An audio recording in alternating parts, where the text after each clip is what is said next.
back on the phone here on a Wednesday. It's been a lot of fun this past little bit. Sure, my back's still bothering me a little bit, but I'm getting able to talk to a lot of people that I haven't talked to in a long time, including the guy I got with me right now. I know I haven't officially done an interview with him since back in the Doug's Dirt Diary days, but Matt DeLorenzo is having himself quite a season. He won the Fonda Speedway Track Championship this past weekend. He finished ahead of the two guys that were chasing him in the points. He won 5 races there, too. Second championship for him there. And also, he leads the points currently at Albany Saratoga. He has 4 wins there. They have 3 more points races to go. So Matty D and his Bicknell have been doing a nice job this year. Let's head out to Colony. That's a little bit outside the Albany area. That's where his race shop is. Matty D, what's going on, man? How you been? I'm doing good, Doug. How are you? Boy, it sounds like you're doing a little better than good, but this one's got to rank right up there with some of your best seasons, I would think. Yeah, I think so. Probably 2007 when I won the championship at Fonda. I think I had 9 wins. So right now that's my total this year at Malta and Fonda. So, yeah, it's been a really good season. And I would imagine you're the kind of guy, you just strike me, you're not thinking about that, right? You just pull it into the racetrack, go take care of the heat, take care of the feature, and let the numbers fall where they may. Yeah, pretty much. I mean, the problem is everybody wants to remind you where you are in the points, and you got a point race, not let you down to the end. And I just want to. I'm at the point in my life where I just want to go and win races, and let the points where they fall. But it was pretty bittersweet to win the championship again at Fonda Saturday.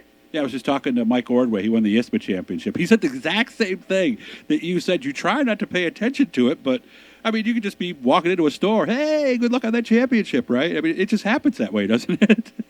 Yeah, I mean, I had a lot of people there on Saturday. It was a pretty slim lead that I had the week before. I made an error on the back straightaway and got in the marbles and drove in the wall in the first lap and ended up DNFing. So I had a decent lead, and I closed it down to 8 points going into Saturday. So there was a lot of pressure. I just wanted to do well for everybody, and I had a lot of people there watching, and it's you going out for the feature, and everybody's coming up and shaking your hand, saying, "Hey, good luck." And it was pretty cool to see Rocky Warner come over and shake my hand before I was going out. So that's nice. Yeah, it all worked out. So it was definitely a fun night. So it must have been a tough week in between, because I know how it is on those bad nights. They just kind of eat away at you like a tick on the back of your neck or something, don't they? Oh, yeah, and especially during the race, you hear every single noise in the race car, you're wondering what that is, and, it's definitely kind of nerve-wracking.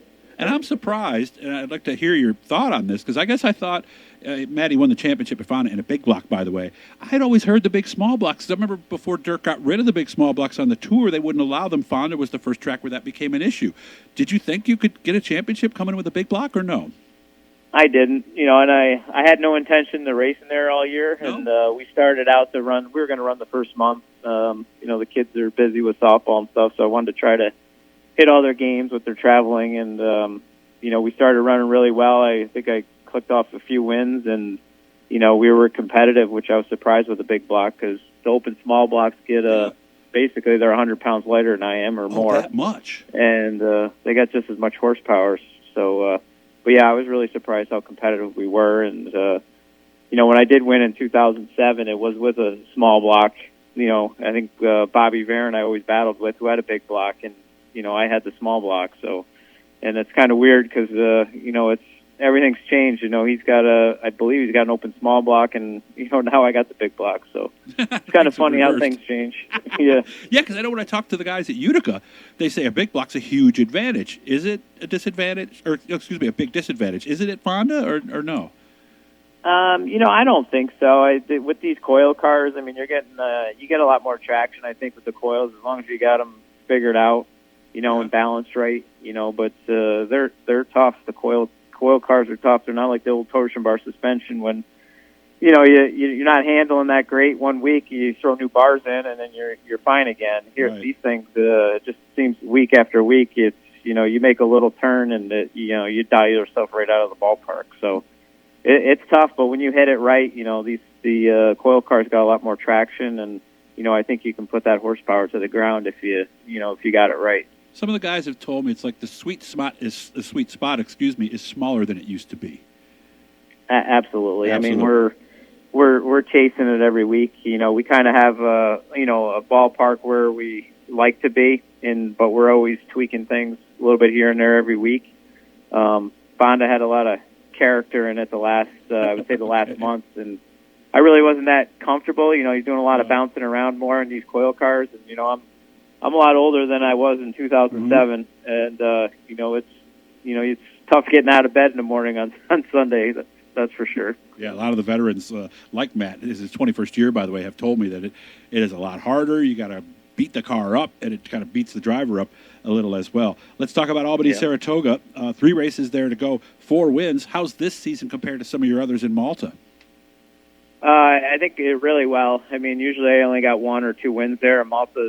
Albany Saratoga's tough. I mean, a lot of good cars there, and you know, they handicap 15. So, oh really? You know, you do well, you're starting 15th, and it's everybody's fast. And but it's been good so far. I mean, I was planning on running there all year anyway. So it's been good, and we just got a few more weeks, so we just got to keep at it. What's up after Labor Day for you? Obviously, the big race at Fonda. I mean, you and I both said the same thing. We called it the McDonald's weekend because that was the sponsor for so long. What's up outside of that? You know, I'm not really sure. I got to see what the kids' schedule is because softball obviously starts back up again in September. But you know, the plan is to run. Oh yeah, I thought that was a spring sport. No, it's all year long. Okay, they get August off. Oh, okay. But they're moving up. The older age group, both of them, they're on different teams. So, but the plan is to run the 200 at Fonda, finish out Albany Saratoga, you know, the next 3-point races, and then I think they have an open show after that. And then I believe the Super Dirt Car Series, they got their big weekend towards the end of September. So I'll hit those, and then you know, see what we want to do. I've been running one car, one motor at both tracks, so. We'll see how much energy my brother's got. It's pretty much just him and Brian, my teammate in the shop, you know, during the week. You know, my dad runs around and gets parts. So we're at this point of the season, we're pretty tired and you know, worn out running 2 nights a week, and with Brian racing too. He's not running every week, but when he does, you know, it's a lot of work. You know, trying to keep, you know, these 2 cars going and, you know, running twice a week. And Brian, for me, is Brian Gleason. He is a teammate. Didn't you win in his car a couple of weeks ago, I thought? I did. We had some valve train issues and warm-ups, and luckily had Brian's car in the trailer and unloaded his car, and, you know, I had to sit on a seat cushion because he's a lot taller than I am. His gas pedal's a lot further away, too, so I had a mud plug I was sitting on, you know, so I could reach the gas pedal and get up a little higher so I could see over the cowl. But, yeah, I ended up winning in Brian's car, and, you know, it was, you know, definitely a fun night. Only about 2 minutes left. And the nice thing is you brought Brian's car out or back just like you took it out, right? So there's nothing wrong, right? Exactly, yep. Does he get a percentage of the winnings on that night since it's his car? No, I had to show him that his car can still do it. Still win. Oh, so it's more that learning was worth whatever percentage you might have given him, huh?